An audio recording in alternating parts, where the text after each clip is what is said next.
घेऊन आलेलो. शासनाने संधी काय निर्णय दिलाय ते मला अजून परिपक्व मिळालं नसेल, पण ते काल रात्री त्यांनी जाहीर केलेलं सुद्धा झालेलं आहे. याच्यामध्ये राज ठाकरे साहेबांनी आज पत्रकार परिषद घेऊन हे जे काही पत्रक आहे पत्रक प्रत्येक शाळेच्या मुख्याध्यापकांना द्यायला सांगितलं. त्या पद्धतीने आम्ही ते तुम्हाला द्यायला आलोय. मी वाचू का पूर्ण पत्र की तुम्ही वाचताय? महाराष्ट्रातील तमाम शाळांच्या मुख्याध्यापकांना सरस्नेह जय महाराष्ट्र. एप्रिल महिन्यापासून महाराष्ट्रात शिक्षण विभागाचा नुसता गोंधळ सुरू आहे. आधी महाराष्ट्र राज्य शिक्षक मंडळाचा अभ्यासक्रम असलेल्या शाळांमध्ये इयत्ता पहिलीपासून 3 भाषा शिकवायच्या आणि त्यात मराठी, इंग्रजी आणि हिंदी सक्तीची करायची असा निर्णय आला, ज्याला महाराष्ट्र नवनिर्माण सेनेने कडाडून विरोध केला. पुढे त्यावर जनमत तयार झाले. पुढे जनमताचा रेटा बघून सरकारने हळूच पळवाट काढली आणि सांगितले की हिंदीची सक्ती नसेल, पण कोणाला हिंदी शिकायची असेल तर तो अभ्यासक्रम उपलब्ध करून दिला जाईल. हिंदी भाषेच्या सक्तीचा प्रश्नच येत नाही, कारण हिंदी ही काही राष्ट्रभाषा नाही. ती उत्तरेतल्या काही प्रांतांमध्ये बोलली जाणारी भाषा आहे. म्हणजे एका अर्थाने ती असलीच तर राज्यभाषा आहे. ती ज्या राज्यामध्ये बोलली जाते तिथे पण अनेक स्थानिक भाषा आहेत त्या हिंदीच्या वरवटण्याखाली येऊ लागते. आणि अशी भीती आहे की तिथल्या स्थानिक बोलीभाषा काळाच्या ओघात नष्ट होते. अर्थात आपण स्थानिक बोलीभाषा मरू द्यायची का नाही हा निर्णय त्यांनी घ्यायचा आहे. आपल्याला काय घेणं देणं द्यायचं. पण महाराष्ट्रात जेव्हा अशी शक्ती आली तेव्हा मात्र आम्ही आवाज उठवला आणि यापुढे पण उठवत राहू. पुढे सरकारने सांगितले की इयत्ता पहिलीपासून 2च भाषा शिकवल्या जातील. परत त्याचा लेखी आदेश अजूनही आला आहे का? हे जे पत्र आहे 5-6 दिवसापूर्वी झालेलं आहे. लेखी आदेश काल आलाय म्हणून थोडंसं ते समजून घ्या. तसं तर कुठे आला असेल तर आम्हाला तो दिसला नाही. कागदी घोडे नाचवण्यात हुशार असलेले सरकार हा कागद पण नाचवू दाखवतो. मग आमचा प्रश्न आहे, तिसरी भाषाच मुलांना शिकायची नाही तर मग पुस्तक छपाई का सुरू आहे? माझ्या महाराष्ट्र सैनिकांच्या निदर्शनात आले आहे की पुस्तक छपाई सुरू आहे. याचा अर्थ सरकार चुक्या मार्गाने भाषा लादण्याचे उद्योग करणार असं दिसतंय. याला तुम्ही शाळांनी सहकार्य करू नका.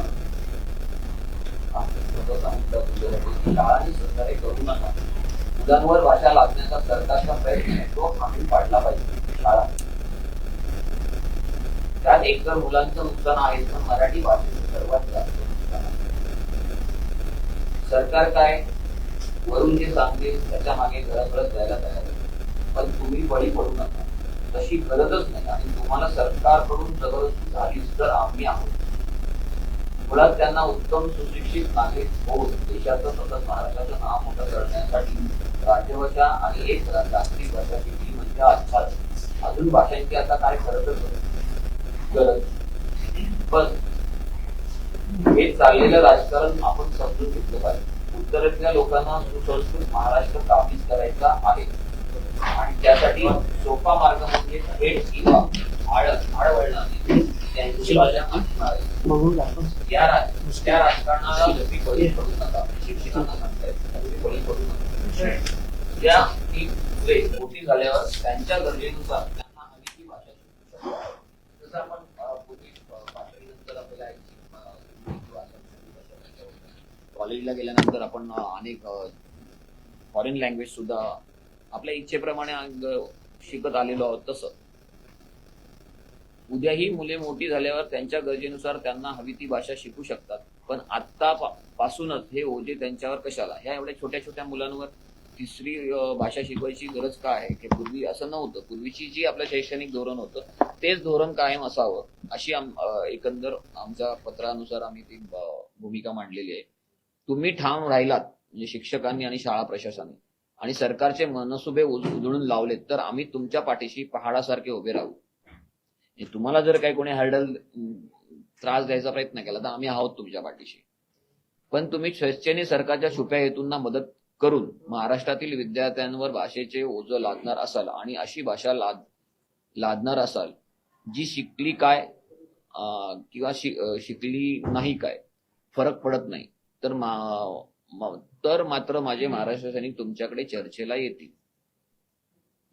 तुमच्या लक्षात येईल ह्याच्यात काय आम्हाला म्हणायचंय.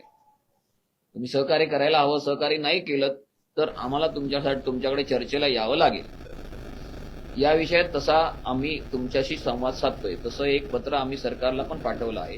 हिंदी भाषेच्या किंवा एकूणच तिसऱ्या भाषा शिकवली जाणार नाही याचा लेखी आदेश हवा तसा आम्ही सरकारला ढासून सांगितलेला आहे. तो आदेश काढतील किंवा न काढतील आणि काढला. पण तुम्ही या बाबतीत सरकारच्या छुप्या हेतूंना मदत करणार असाल तर हा महाराष्ट्र द्रोहच असेल. जर आपण महाराष्ट्रद्रोह करायचा की न करायचा हे शिक्षकांनी प्रथम आणि मुख्याध्यापक म्हणून आपण पहिलं ठरवणं गरजेचं आहे. महाराष्ट्रात या भाषा लादण्याच्या प्रकरणाबाबत प्रचंड असंतोष आहे हे आपण ध्यानात ठेवावे. बाकी आपण सुज्ञ आहातच, अधिक काय लिहिणे. आपला नम्र राज ठाकरे.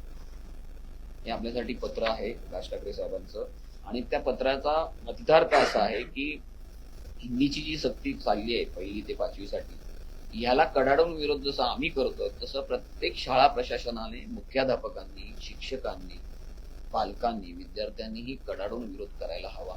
आणि हा एक प्रभाव तयार होणं गरजेचं आहे विरोधाचा आणि त्यात तुमचं सहकार्य आम्हाला मिळायला हवं. प्रथम मला तुम्हाला एक विचारायचं की आपल्या शाळेमध्ये मराठी सक्तीची आहे का? हो, मराठी सक्ती पहिलीपासून प्रश्नच नाही. सक्तीची आहे. ते तर मॅन्डेट आहे. बऱ्याचशा आयसीएसई, सीबीएसई शाळांमध्ये हे ग्रेडेड सब्जेक्ट केलेलं आहे मराठीचं. त्याचं ऍफिलिएशन महाराष्ट्र शासनाशी नसल्यामुळे ते मानतच नाही शासनाच्या. ब्रँडेड शाळांमध्ये तुम्हाला ते. दुसरं, हिंदी 1ली ते 5वी यापूर्वी आपण शिकवत होतो का आपल्या शाळेत? 5वीला हिंदी यायचं, सेकंडरी 5वीला आरटी, 1ली त्याच होतं. नाही 5वी आता आरटी मुळे 1ली ते 5वी प्रायमरीला गेली आणि 6वीपासून आरटी जशी आपली नवीन शाळा आरटी लागू झाल्यानंतर इंग्लिश मीडियम आहे. त्यामुळे 5वी पासून म्हणजे हिंदी आहेच.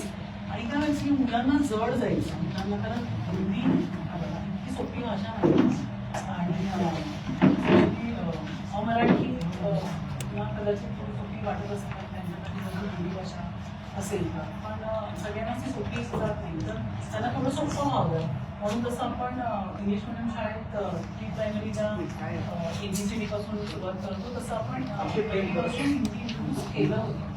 आणि जस्ट ऑफिशियल होतं की अनऑफिशियल पण एक ऍडिशनल वर्ग? ऍडिशनल परीक्षा वगैरे फक्त मुलांची प्रॅक्टिकल पातळी कमी व्हावी, त्यांना जो स्ट्रेस व्हायचा मध्ये अचानक इकडे नवीन नवीन शब्द ते तुमचे बोलबिलीमध्ये तुम्ही घेतो त्याच्या परीक्षा वगैरे असं काही नाही. परीक्षा नाही, जस्ट